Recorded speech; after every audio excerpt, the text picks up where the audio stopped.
Messieurs, bonjour, ravi de vous retrouver. Bienvenue dans cette nouvelle édition de votre journal de 15 heures. Voici les titres. Journée historique ce dimanche 10 septembre, le parc éolien de Goubet ouvre la voie à l'énergie renouvelable. Le président de la République a officiellement inauguré le tout premier parc éolien de Djibouti. Le un quart de la vision 2035 du chef de l'État vient de se réaliser. Et l'Union africaine a officiellement rejoint hier le G20 dont les dirigeants réunis en Inde à New Delhi pour le week-end devront prendre des engagements concrets en faveur des pays en développement. Sous le ciel d'un bleu profond, le parc éolien de Goubet a été inauguré lors d'une cérémonie mémorable ce dimanche en présence du président de la République Ismaël Omar Guelleh. Une inauguration qui marque une étape significative dans la quête de la République de Djibouti pour développer les énergies renouvelables. À sa descente de l'hélicoptère, le chef de l'État a été accueilli par le chef de l'état-major général des armées et les différents chefs de corps. Une journée marquée d'une pierre blanche qui a illustré le devenir de Djibouti, un tournant historique vers une énergie propre. Une journée marquée dans le roman national, mais aussi dans la conscience collective. Cette journée était aussi marquée par des danses traditionnelles et des chants pour ce moment grandiose. À son arrivée, le numéro 1 djiboutien, Ismaël Omar Guelleh, a été accueilli par le ministre de la Justice et Premier ministre par intérim, Ali Hassan Badan, le ministre de l'Énergie, Younis Ali Guedi, et le président des autorités des ports et des zones franches, Aboubakar Omar Hadi. Cette œuvre majestueuse levait le ruban rouge. Cette cérémonie d'inauguration du parc éolien du Goubet a été avec une grande effervescence. Eh bien, de ce fait, dans une joie non dissimulée, entouré des principaux acteurs de cette œuvre majestueuse, a levé le ruban rouge. Cette cérémonie d'inauguration du parc éolien de Goubet a été accueillie avec une grande effervescence par la population environnante. L'enthousiasme était palpable dans l'air car cet événement marque un tournant historique pour le pays en matière d'énergie propre et de développement durable.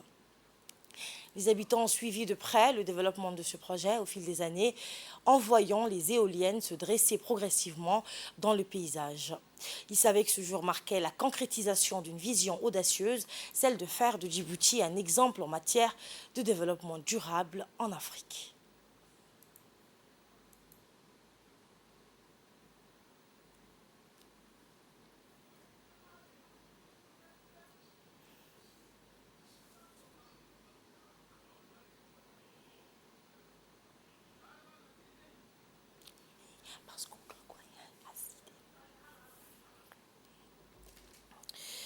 Eh bien, vous l'aurez compris, ce dimanche 10 septembre, le parc éolien de Goubet a ouvert la voie à l'énergie renouvelable.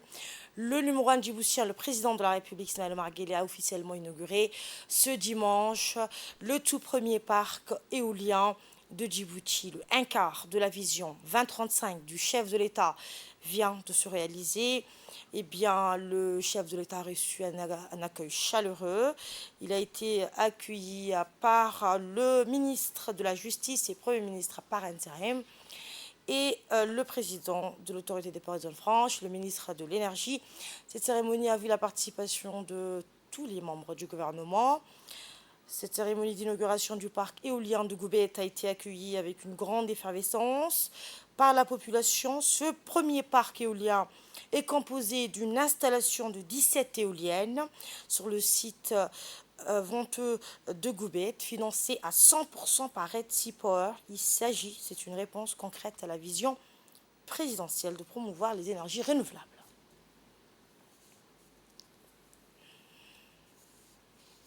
Ce premier parc éolien est composé donc d'une installation de 17 éoliennes sur le site venteux de Goubet, financé à 100% par Red Sea Power. Il s'agit d'une réponse concrète à la vision présidentielle de promouvoir les énergies renouvelables.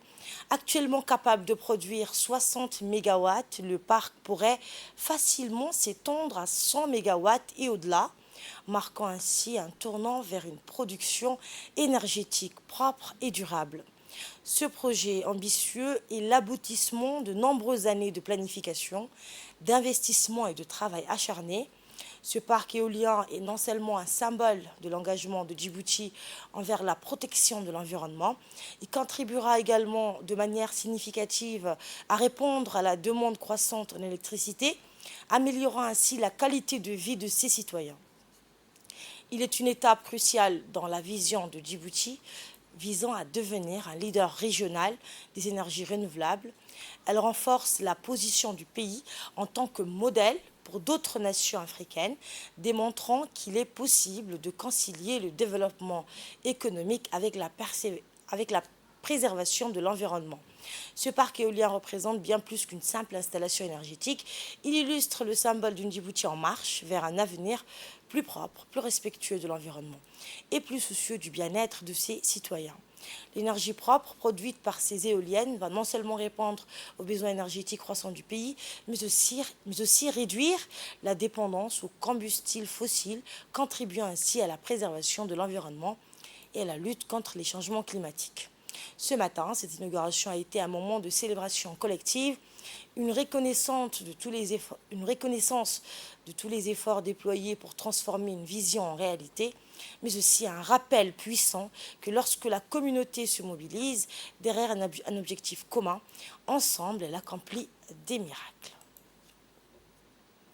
Le président de l'autorité des ports et des zones franches, Aboubakar Omar Hadi, a dans un discours prononcé indiqué que le parc éolien de Goubet, plus qu'une source de production électrique, contribue à atténuer les effets de réchauffement climatique et représente une adaptation positive face au changement climatique. Prenant la parole à son tour, le ministre de l'Énergie, Younis Ali Guedi, a souligné que ce parc éolien, enfin opérationnel, témoigne de la reprise en main de notre système énergétique et incarne également l'ambition de notre pays de développer à grande échelle les énergies renouvelables. Nous l'écoutons. Il y a des moments dans l'histoire d'un pays aggravés dans le marbre. Et l'événement qui nous réunit aujourd'hui, hautement stratégique pour notre avenir énergétique, en est un des plus marquants. Votre présence parmi nous ce matin à cette cérémonie d'inauguration de la centrale éolienne, Excellence, Monsieur le Président de la République, nous honore tout particulièrement et reflète l'importance capitale que vous accordez à l'essor du secteur de l'énergie de notre pays. Elle est aussi un fort témoignage de votre attachement au développement des énergies renouvelables de notre pays. Comme vous le savez tous, notre pays jouit d'un énorme potentiel d'énergie renouvelable. C'est donc conscient des enjeux et afin de tirer profit de notre potentiel énergétique, le gouvernement de la République de Djibouti, sous le leadership du président de la République, Al-Hajj Ismaïl Omar Guelleh, a érigé le secteur de l'énergie au rang des priorités nationales. Le ministère de l'énergie chargé des ressources naturelles, que j'ai l'insigne honneur de diriger, n'a ménagé aucun effort en vue de concrétiser sur le terrain la volonté présidentielle, celle de la montée en puissance des énergies renouvelables, en activant en même temps tous les leviers du développement de ces énergies, qu'elles soient éoliennes, solaires, géothermiques ou encore issues de la marémotrice, sans oublier l'énergie du futur, l'hydrogène vert. Ces parcs éoliens opérationnels témoignent de la reprise en main de notre système énergétique et incarnent également l'ambition de notre pays de développer à grande échelle les énergies renouvelables. Ils constituent, à juste titre, les premiers projets de grande envergure d'énergie renouvelable réalisés depuis l'adoption de la loi sur les producteurs indépendants d'électricité qui libéralise de facto les marchés de la production d'électricité de notre pays. Il est par ailleurs achevé en conformité avec le développement des énergies propres, laquelle découle de la vision Djibouti 2035 du président de la République et de son gouvernement. Mesdames et messieurs, il convient de rappeler que le choix du site de Goubet pour l'installation de la première centrale éolienne de notre pays n'est pas anodin.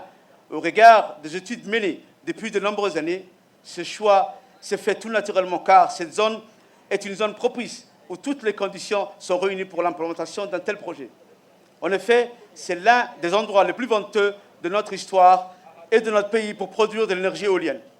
La fréquence de vent y est permanente avec des vitesses oscillant de 15 à 28 mètres par seconde, surtout en période de pointe. Prenons la parole. Le président de la République, à l'heure de cette cérémonie, a exprimé sa solidarité et compassion au roi Mohamed VI du Maroc. Il a entamé son allocution en exprimant ses condoléances attristées et l'assurance parfaite de sa solidarité au roi du Royaume du Maroc, dont le pays déplore plus de 2000 centaines de victimes et un nombre élevé de blessés suite au tremblement de terre dévastateur qui a eu samedi soir. shacbiga iyo dowladda iyo boqortooyada Maroc ama Maghreb ee keentay dhulgariir keenay 2,000 iyo ziyaado imika ay socoto dhimashadu 3,000 iyo ziyaadana ay dhaawac u socdo dadkiina weli aan la faqin oo aqalladii ay ku dul yaaliin musiibada intaa leeg fafirru ila allahi baa la yidhi xagga ilaahay in loo ordo ayaa waajiba waxaan ilaahay ka baryaynaa inuu u naxariisto dadkii halkaa ku dhintay ku geeriyooday naftoodii ku waayey kuwii dhaawacmayna inuu ilaahay u boogadhayo intaana ilaahay ha nagaga joojiyaan leenahay maxaa yeelay weli waa la wadaa baadigoobkii baa la wadaa ilaahayna inuu naga khafiifiyo dadkaasi waa dad aan wax badan wadaagno walaalnimo wadaagno iskaashi wadaagno aqoon dheer aan isku leenahay qaarkeen ay xidid aan nahay intaasaan doonayay inaan hadalkayga intaanan gelin aan u ducayno dadkaas. Le président de la République a lors de son discours prononcé à cette cérémonie, s'est réjoui de cette avancée car elle représente, a-t-il dit, une étape importante vers la réalisation de notre objectif de produire 100% de notre électricité à partir de sources renouvelables inépuisables d'ici 2035. On écoute le chef de l'État. Mesdames et messieurs, c'est avec un profond honneur que je m'adresse à vous aujourd'hui pour la mise en service de ce projet tant attendu. Je tiens tout d'abord à exprimer ma gratitude pour votre présence distinguée en cette occasion solennelle marquant l'inauguration du premier parc éolien de notre pays, au Goubet. Cette réalisation revêt une importance capitale car elle témoigne de notre vision prospective et illustre une étape majeure et concrète de notre développement. La construction de ce parc éolien, qui s'inscrit dans le cadre de notre transition énergétique, constitue un jalon décisif dans le secteur de l'énergie. Des sacrifices considérables ont été consentis pour parvenir à ces résultats, car nous sommes convaincus que sans l'augmentation de nos capacités nationales de production énergétique, le développement que nous souhaitons pour notre pays ne serait ni possible ni envisageable. Les nombreux projets d'infrastructures d'envergure que nous avons impulsés ces dernières années, tels que les ports, les zones franches, le chemin de fer, ainsi que la demande énergétique intérieure croissante, nous ont poussés à rechercher des solutions nationales, pragmatiques et durables, en exploitant le vaste potentiel de notre pays en matière d'énergie renouvelable. Le parc éolien, composé de 17 éoliennes, produira 60 MW d'énergie propre et augmentera de manière substantielle la part des énergies renouvelables dans notre mix énergétique. Une capacité additionnelle de 45 MW est déjà prévue pour être intégrée à notre mix énergétique national. Il s'agit là de garantir notre sécurité énergétique et même d'assurer notre indépendance énergétique. Je me réjouis donc de cette avancée car elle représente une étape importante vers la réalisation de notre objectif de produire 100% de notre électricité à partir des sources renouvelables inépuisables d'ici 2035. Nous continuons, bien évidemment, à accorder un intérêt tout particulier au développement d'autres sources d'énergie renouvelable et nous lancerons prochainement la construction de la centrale électrique solaire du Grand Bara. La réalisation de ce parc éolien, qui inclut également l'installation d'une unité de dessalement d'eau de mer, revêt une signification particulière pour la région du Gomet. Après la construction du port minéralier, la mise en service de ce parc éolien aujourd'hui et l'exploitation prochaine de la géothermie, toute cette région est destinée à devenir un pôle économique dynamique propice au développement industriel.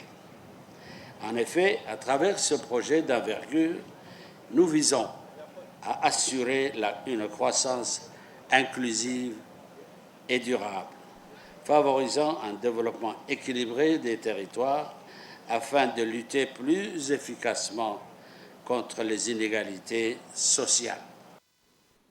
Et il est l'heure de retrouver l'appel à la prière. Restez avec nous pour le reste de l'actualité. C'était l'appel à la prière. Bienvenue si vous nous rejoignez. Poursuivant son intervention, le président de la République, lors de cette cérémonie marquant l'inauguration du premier parc éolien de notre pays au Goubet, a indiqué que en investissant dans les énergies renouvelables, nous ouvrons également la voie à une croissance économique durable et inclusive. Réécoutons le chef de l'État. Mesdames et messieurs, cette transition énergétique vers des sources propres et renouvelables présente de nombreux avantages économiques pour notre pays. Tout d'abord, elle permet de réduire notre dépendance aux énergies fossiles importées, ce qui renforce notre sécurité énergétique et réduit notre facture énergétique.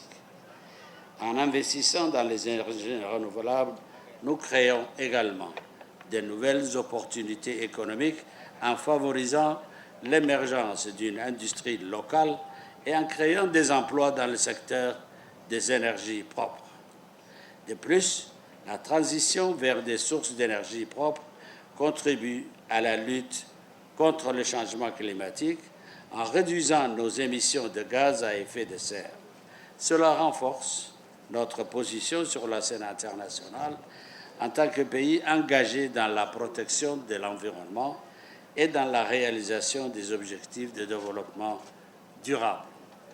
En investissant dans les énergies renouvelables, nous ouvrons également la voie à une croissance économique durable et inclusive. Les énergies propres offrent de nouvelles opportunités pour le développement des secteurs tels que l'agriculture, l'industrie et les services en fournissant une énergie fiable et abordable. Cela favorise la création d'entreprises, l'innovation et l'amélioration des conditions de vie de nos concitoyens. Face aux contraintes budgétaires et à l'importance des investissements dans les infrastructures pour développer notre économie, nous avons fait le choix d'associer le secteur privé dans le cadre d'un partenariat public-privé. Ce type de partenariat nous permet de bénéficier de la technologie et de l'innovation du secteur privé, de respecter les délais et la qualité requise, d'obtenir un meilleur rapport qualité-prix à long terme et de sécuriser les fonds mobilisés par les investisseurs. À cet égard, je tiens à adresser mes chaleureuses félicitations à la société Red Sea Power et à ses actionnaires, notamment l'Africa Finance Corporation, la société néerlandaise de financement du développement, le Climate Fund Manager et le Great Horn Investment Holdings, qui ont investi plus de 122 millions de dollars US dans la réalisation de ce projet, sans oublier l'Agence multilatérale de garantie des investissements. Je tiens à leur exprimer ma profonde gratitude pour leur engagement à nos côtés qui a permis de concrétiser cette œuvre réussie. Enfin, je ne saurais terminer sans féliciter toutes les parties prenantes impliquées dans la construction de ce parc éolien, qu'il s'agisse des ingénieurs nationaux et étrangers, du personnel du ministère de l'Énergie ou de l'équipe de l'EDD. Je salue leur travail accompli avec professionnalisme qui a contribué au succès de ce projet. Je vous remercie de votre aimable attention. Dans le reste de l'actualité, suite à la situation d'urgence déclenchée par le ministère de l'Intérieur, le gouvernement a, par le biais du ministère des Affaires sociales, octroyé une forte assistance pour les sinistrés des dernières intempéries, ainsi que les familles les plus démunies de Yoboki. Ce don d'urgence a concerné plus de 150 familles qui ont bénéficié des denrées alimentaires, dont des sacs de riz, farine, sucre, des bidons d'huile et d'équipements ménagers composés des matelas, des couvertures, des draps, des nattes, des moustiquaires imprégnés, des seaux de différentes tailles, des glacières d'eau, des réchauds, des thermos, et divers autres ustensiles donc, de cuisine. Aussitôt reçu, la préfecture de Dikil, qui avait auparavant effectué une évaluation rapide de la situation avec l'appui du bureau régional du MAS, a procédé hier à la distribution de cette assistance du gouvernement aux familles concernées. Les opérations de distribution se sont déroulées sous la supervision du préfet adjoint et sous-préfet de Yoboki, Idriss Hussein Abbas, accompagné du responsable du bureau régional du MAS, Hassan Hamed, et du lieutenant Mustafa adjoint du chef de compagnie des forces armées de Yoboki en présence de l'élu local Ali Moussa Serid, des chefs coutumiers ainsi que Mme Medina Mohamed Youssouf, maire incontournable de la localité de Yoboki. Précédée par une assistance alimentaire dépêchée par le préfet de la région de Dikil, Hassan Abdirable, cette donation du gouvernement a apaisé les frustrations des sinistrés qui avaient perdu vivres et autres biens matériels dans ces intempéries. Sur ce, la communauté de Yoboki, sous toutes ses diversités, a exprimé sa gratitude à la préfecture de Dikil et d'emblée au ministre de l'Intérieur, Saïd No Hassan, qui n'a ménagé aucun effort pour prendre conformément à ses prérogatives les dispositions nécessaires afin de soulager et porter secours aux victimes de ces intempéries. Madame Medina Mohamed a exprimé ses remerciements au ministre de l'Intérieur, au président de la République, à la première dame, Madame Khadija Mohamed Haïd. Ce don d'urgence constitue, a-t-elle dit, va soulager les sinistrés de Yoboki suite aux fortes précipitations des pluies qui ont ravagé la localité de Yoboki. Le préfet adjoint et sous-préfet de Yoboki par intérim, Idriss Hussein Abbas, a supervisé la distribution du don d'urgence au profit des sinistrés de Yoboki en présence des responsables du ministère de la Solidarité et des responsables civils et militaires de la ville de Dikil. Écoutons la réaction de ce dernier. Nous sommes ici dans le cadre de l'assistance aux sinistrés des dernières intempéries. Comme vous le voyez ici, nous avons mené une assistance composée des denrées alimentaires, d'ustensiles de cuisine et autres équipements ménagers. Donc il s'agit a priori des équipements et nourriture dont les maisons, les sinistrés avaient en premier lieu besoin. Donc nous remercions dans un premier lieu les préfets de la région de Dikil et son Excellence le ministre de l'Intérieur qui n'ont ménagé aucun effort pour que ces populations puissent être soulagées et avoir le maximum d'assistance. Nous remercions également le ministère des Solidarités aussi qui a apporté son assistance. Encore plus d'en haut, son Excellence le Président de la République qui a fait des préoccupations de sa communauté et de ses concitoyens sa vocation. Excellence, Monsieur le Président, si toute cette assistance et tous ces efforts ont pu être fournis, c'est grâce à vous. Nous vous remercions et nous sommes plus que sûrs que vous ferez encore plus. Et nous pensons que la communauté yobokoise sera soulagée à première vue. Et nous espérons que cette communauté puisse avoir le maximum d'assistance possible. Le Bénin accueille la 50e édition du championnat du monde de pétanque du 8 au 17 septembre 2023. La 50e édition du championnat du monde de pétanque au pied de l'Amazone de la fête boulistique a bel et bien eu lieu. Une quarantaine de pays ont répondu présents à cette cérémonie officielle d'ouverture riche en couleurs. Après plusieurs jours de préparatifs, la 50e édition des championnats du monde de pétanque a effectivement pris son envol. Notre pays est représenté par 4 meilleurs boulistes sélectionnés avec soin ont défilé lors de cette cérémonie. Pour rappel, 38 pays dans 17 pays africains sont sur la ligne de départ. Ils vont concourir, on le rappelle, du 8 au 17 septembre 2023.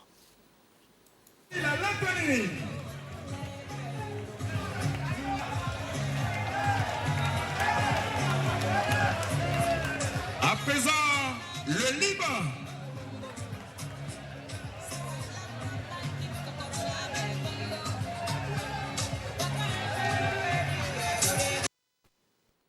L'Union africaine a officiellement rejoint hier le G20, dont les dirigeants réunis à New Delhi pour le week-end devront prendre des engagements concrets en faveur des pays en développement. Cette année, l'Inde accueille et préside le groupe des plus grandes économies développées et émergentes de la planète. Le Premier ministre indien a entamé son discours d'ouverture en souhaitant la bienvenue à son tout nouveau membre avec l'approbation de tous. Et avant d'aller plus loin, je voudrais demander au chef de l'Union africaine de prendre place en tant que membre permanent du G20. Le président en exercice de l'Union africaine et chef d'État des Comores, Azali Assoumani, a ensuite pris place aux côtés des autres dirigeants du G20 établis à Addis Abeba. L'Union africaine compte 55 membres, dont 6 suspendus, totalisant 3 000 milliards de dollars du PIB. Le continent n'était jusque-là représenté au G20 que par un seul État, l'Afrique du Sud. Le Maroc enterre ses morts après le puissant séisme. Au moins 2000 personnes ont péri. Plus de 36 heures après le séisme, les secours commencent à s'organiser pour venir en aide aux milliers de sinistrés. De nombreux pays ont offert leur aide logistique et financière. Le Maroc pleure ses morts ce dimanche après le violent séisme qui a dévasté vendredi soir une grande partie du pays. Selon le dernier bilan officiel, plus de 2000 personnes ont péri. Le tremblement de terre a par ailleurs fait de nombreux blessés. 2059 personnes ont été recensées, dont 1404 sont dans un état très grave. C'est ce qu'a annoncé hier soir le ministère de l'Intérieur marocain. Et c'est tout pour cette édition. Merci de l'avoir suivi. Agréable après-midi à toutes et à tous.